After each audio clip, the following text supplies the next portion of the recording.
Welcome back to our book lectures for the Festival of Economics in Trento. Today we will speak about a very important book that came out this year, Robert Schiller, about narrative economics, how stories go viral and drive major economic events. It was published now in English by Princeton University Press, and it will come out in Germany this week.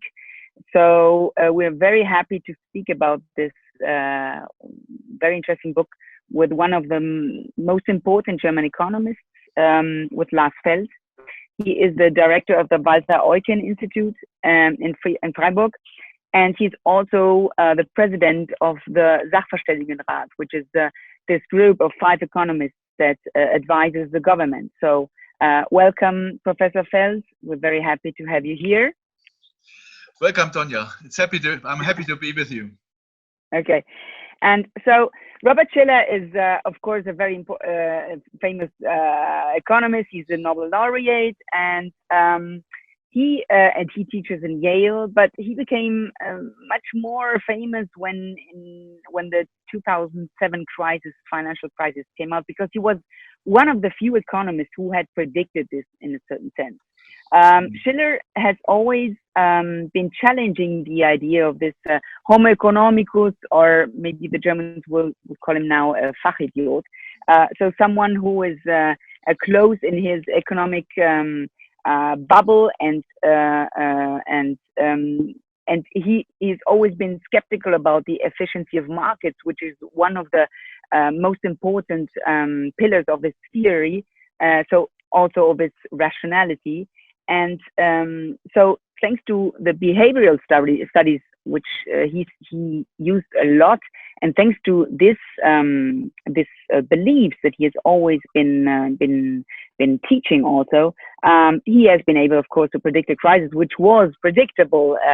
The stock market bubble of 2007, that was, of course, that exploded because of a housing market which was totally insane.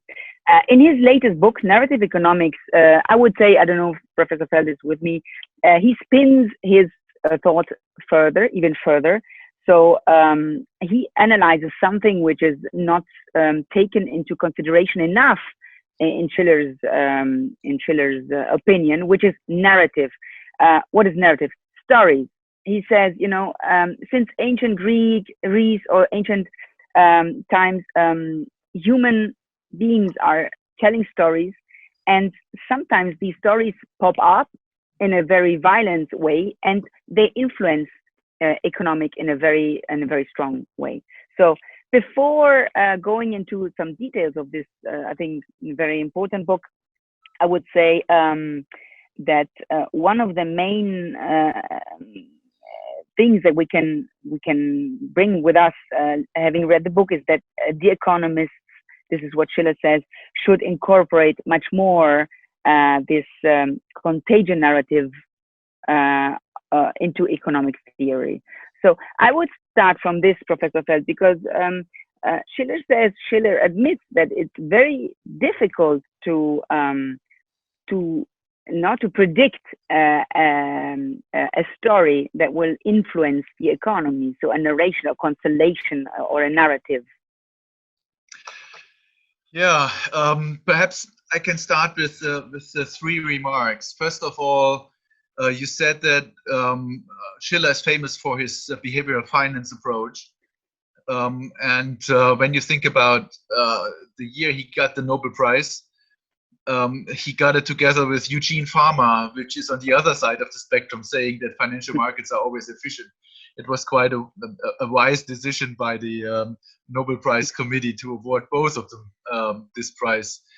And because this is showing 2 different ends of the spectrum. And what I feel in this narrative economics book by Schiller, he's even going a bit further. He's stretching the behavioral approach very much to a certain end.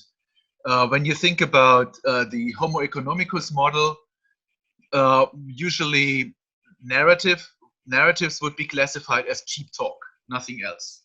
So People talk about something, but if there's no substance behind it, it shouldn't make any difference, according to the Homo economicus. And we already know from many from many laboratory experiments in behavioral economics that talking to each other plays a strong role, whether it is signaling, whether it is preparing cooperation or whatever. So Schiller has a good point here, but saying that he stretches it very far is meaning it's difficult, and he also admits that it's difficult to find out what a narrative actually is, finding it out in advance, whether a narrative will influence economic outcomes. And it's also very difficult to test properly the impact of narratives, given that there is always the discussion about causation and directions of causation going on. This is some of the aspects Schiller discusses in his book, and I think it's also a very important aspect, and we can we should, I think, in this podcast talk about these problems in particular. My second remark I would like to make is that Schiller in his narrative economics is showing masterly across time how different narratives emerged and how they influenced the outcomes. Yeah. But what he's also always showing is that these narratives are connected with particular events. And so it is usually the interaction between the event as such and the way people are talking about it. I say people, but it's to a large extent media as well. So there is a relation to the impact of media on economic outcomes that is somewhere in the literature. And I think this is also something we should talk about. And the third remark I would like to make is Schiller in this book, I think it is going a bit too far in the sense that he is giving high importance to narrative. Of course, he wants to make this point in the book that narratives are important, but he cannot demonstrate, I think, conclusively in the end how dominant they actually are. Whether it is not to a large extent the event as such, so the economic basis that plays a role. I think this is something we should keep in mind as well.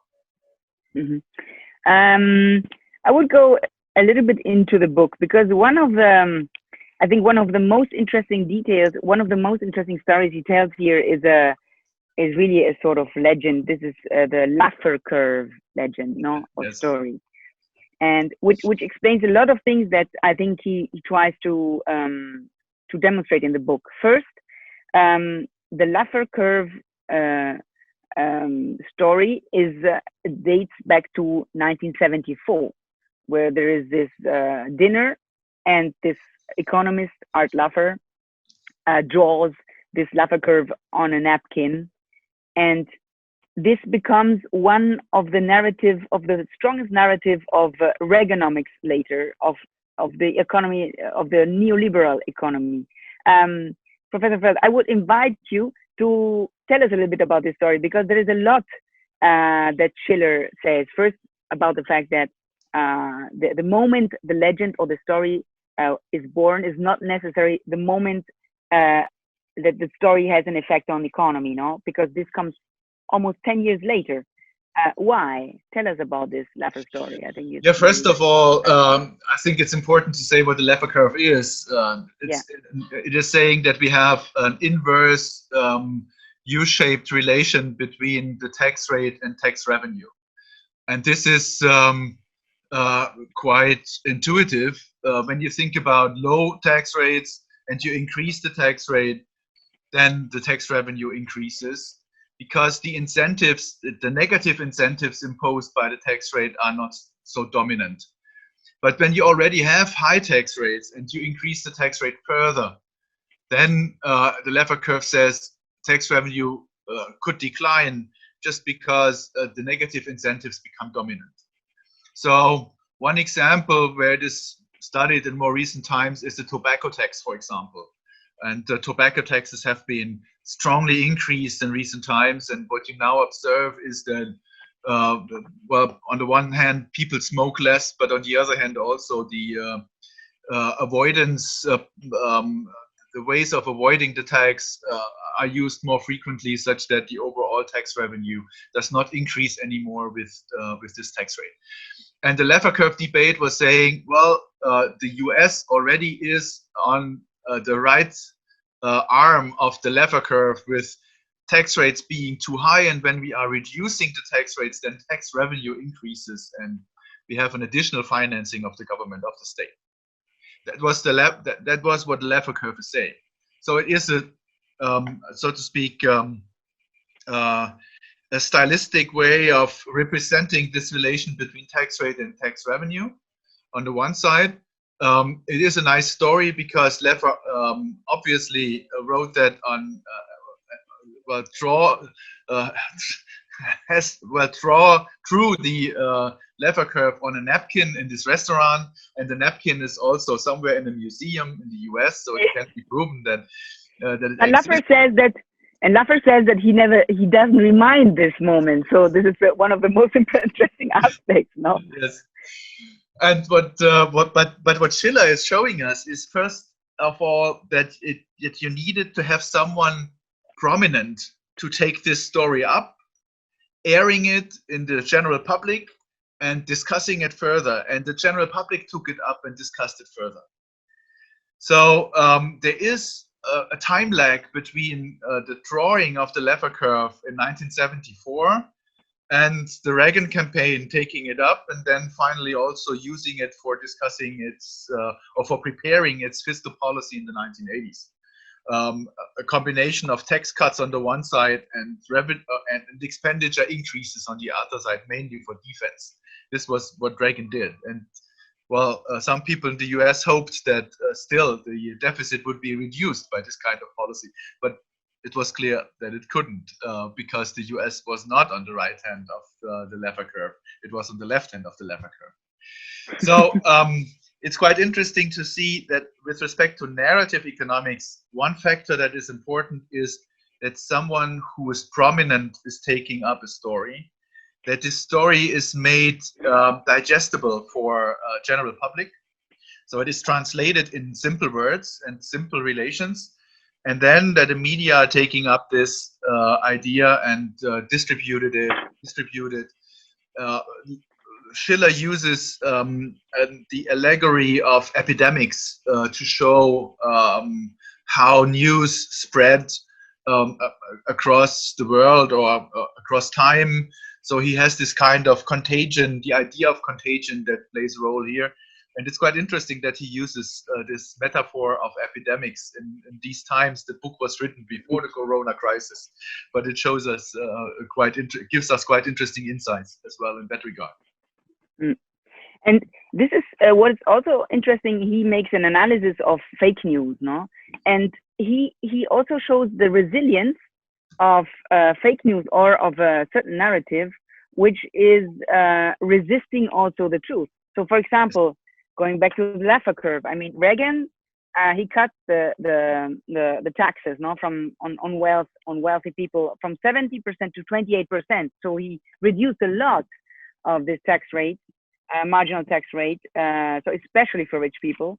And nevertheless, during the 80s, this is what Schiller says, some narrative about the tax harming, in a certain sense, the economy, they survive in the American narrative. For example, the story about the Swedish, very heavy taxes with which, for example, Ingmar Bergman was erased, or I mean, this is also a very interesting aspect. He says this narrative is so strong sometimes that when there is a counter narrative which is fact-based, it can't really impose itself on the fake narrative, Yeah, that's one of the insights of this book, saying that despite facts are different, a narrative survives in some circumstances. What I think Schiller neglects to some extent in this book, or does not make very explicit is the political interest behind certain narratives. And I think that this political interest, whether it is a government or a political party or a certain interest groups, whatever political influence you might look at, the political interest plays a strong role in sustaining narratives that even are false. So this idea, well, the example of Sweden with Ingmar Bergman on the one side, Astrid Lindgren on the other side, well, this is very instructive because you have marginal income tax rates above 100%.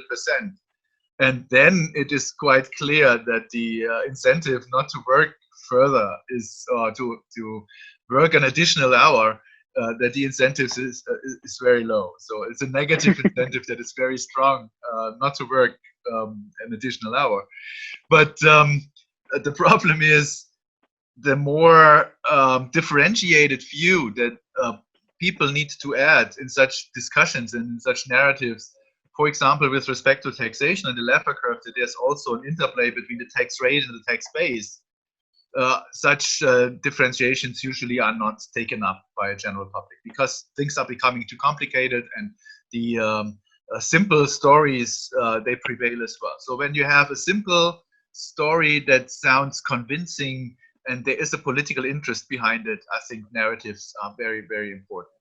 This also, you could also translate that to other circumstances. We are now talking about the influence of narratives on economics, but we have narratives in many, many different circumstances. In 2017, I organized a conference here in Freiburg, unfortunately only in German, on the impact of storytelling and narratives. And we had a very interdisciplinary discussion, also with social psychologists, with people being in literature and so on. And they were telling us the prevalence of fake news in a sense of narrative that is very difficult to overcome, also in these micro circumstances. I'll give you an example. Friedrich Nietzsche, the philosopher, is internationally, but in particular in Germany, thought of being relatively close to National Socialist ideology. This is some of the narratives that is still prevailing in Germany. But when you look at his abroad, also abroad, yes. But when you look at his philosophy, this is very difficult to sustain.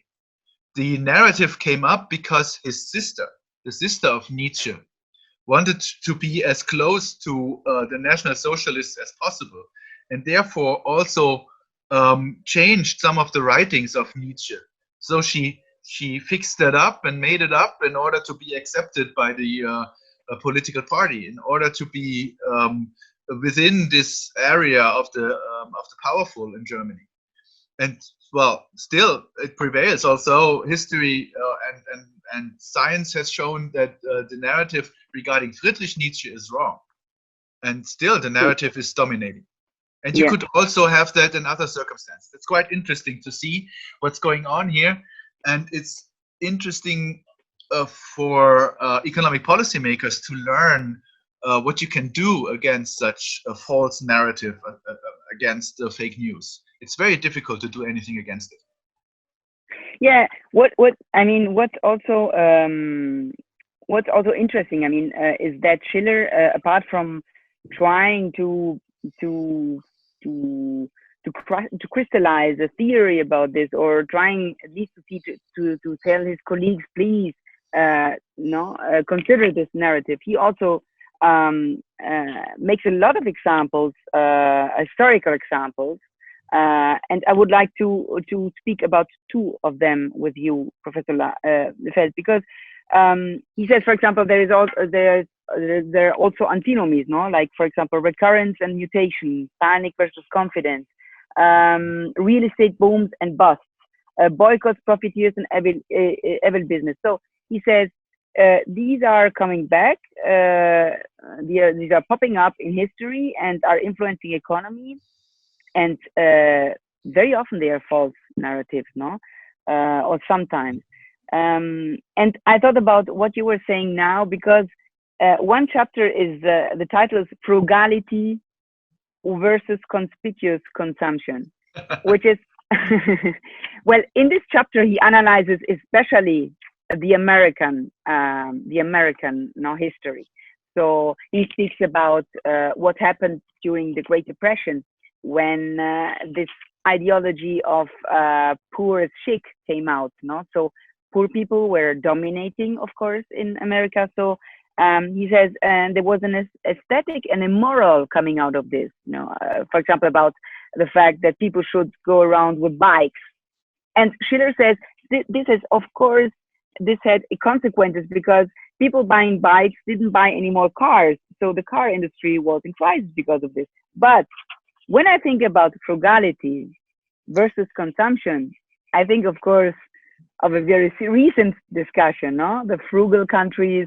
Is this narrative of frugality versus consumption also, it is very strong in Europe. I mean, we spoke very often about this, Professor Feld, no?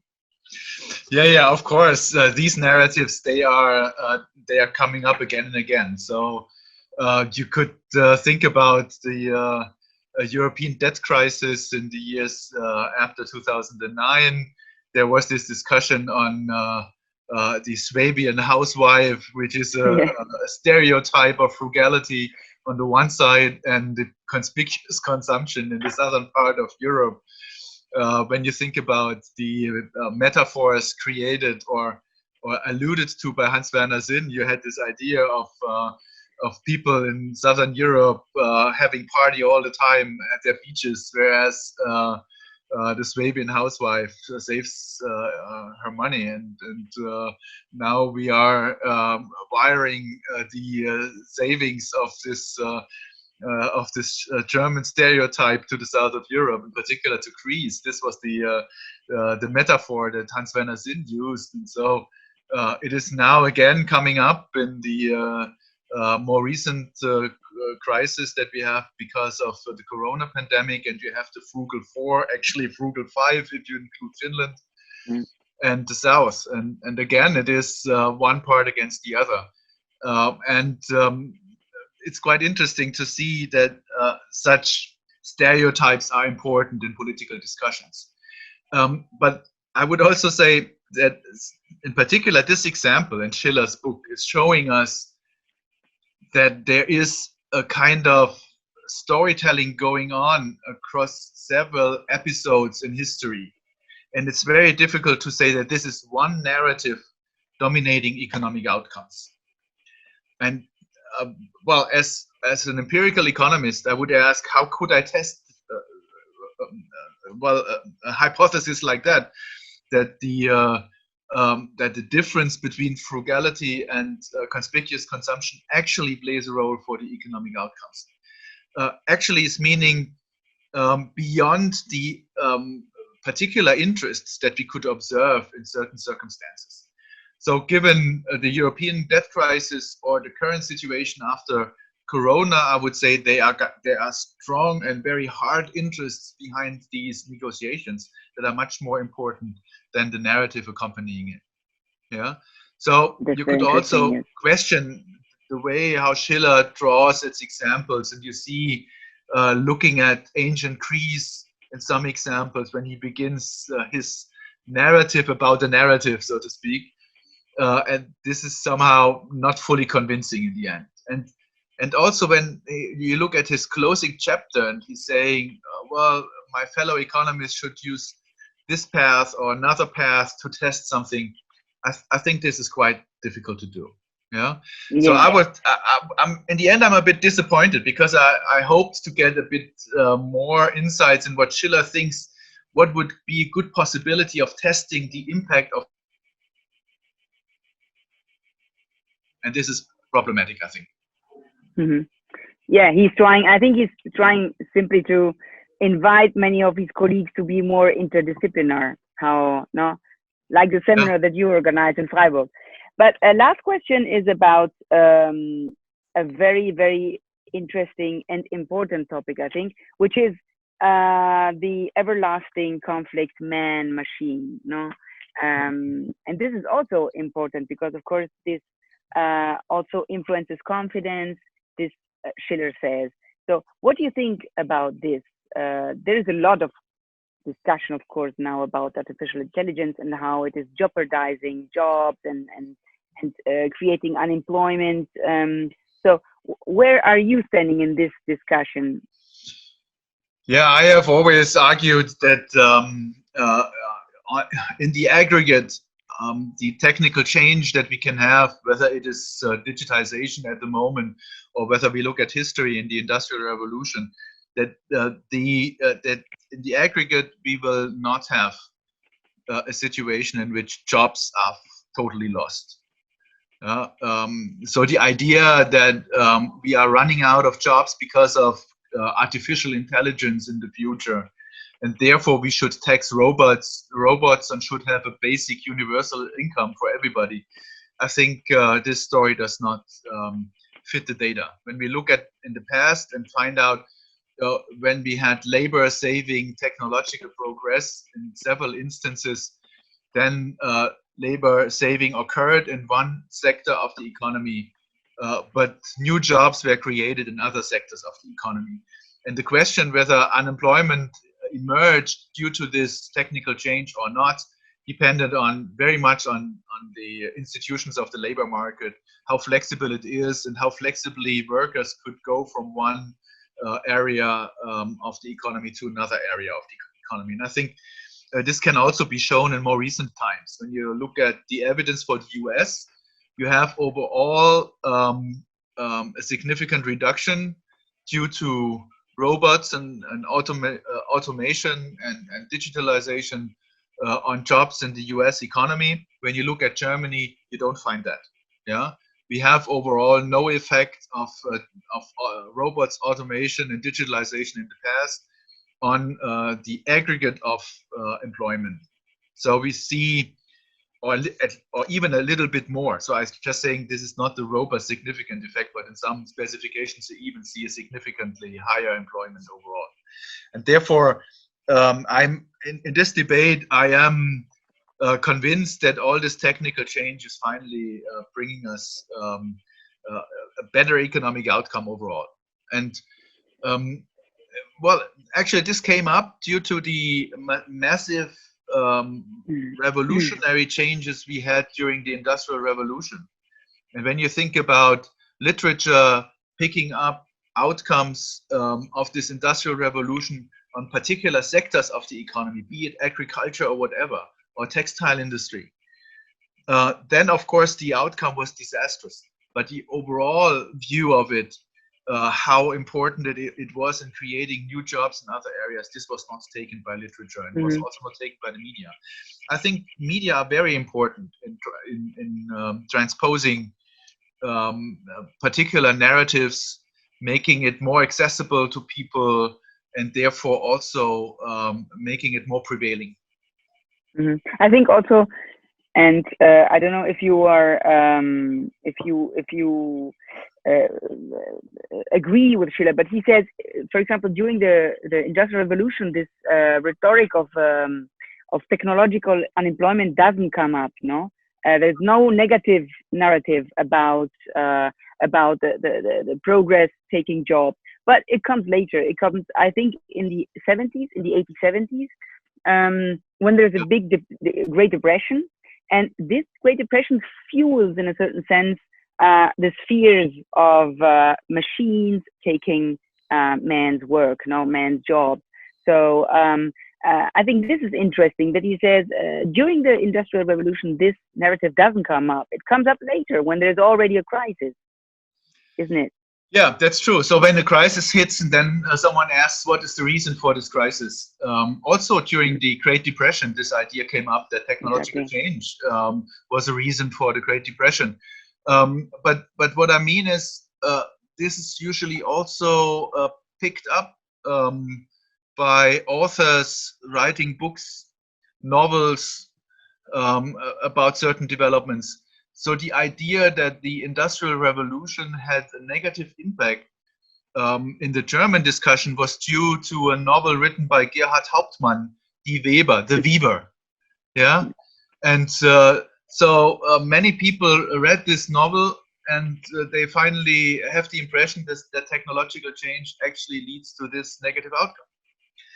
And despite the research outcomes that we finally produce when we analyze what are the reasons for particular crises, and we come up with very different reasons, this is still prevailing. So the idea that a technological change is negative is very strong in many countries over time. And yeah, so we usually observe that this narrative comes up again and again. You should maybe watch more movies of Eisenstein, who was the Soviet great director, a genius, and who always described this progress as something as positive. I thank you very much, Professor Feld, with this, for this discussion, interesting discussion about Robert Schiller's book. It's his latest book, Narrative Economics: How Stories Go Viral and Drive Major Economic Events. It is published by Princeton University Press, but it will be published this week in Germany. So thank you, Professor Feld, for having commended it with us, and in Italy very soon. And I want to remind you also that for the Festival of Economics will take place physically. We decided this recently, and Professor Schiller will be our guest in video, unfortunately, but he will be there, and I hope to see you soon there at the Festival of Economics, physically or virtually. And thank you all, and thank you, Professor Feld. Yeah, thank you, Tonia, for having me. It's been a pleasure. Thanks. Thank you for us too.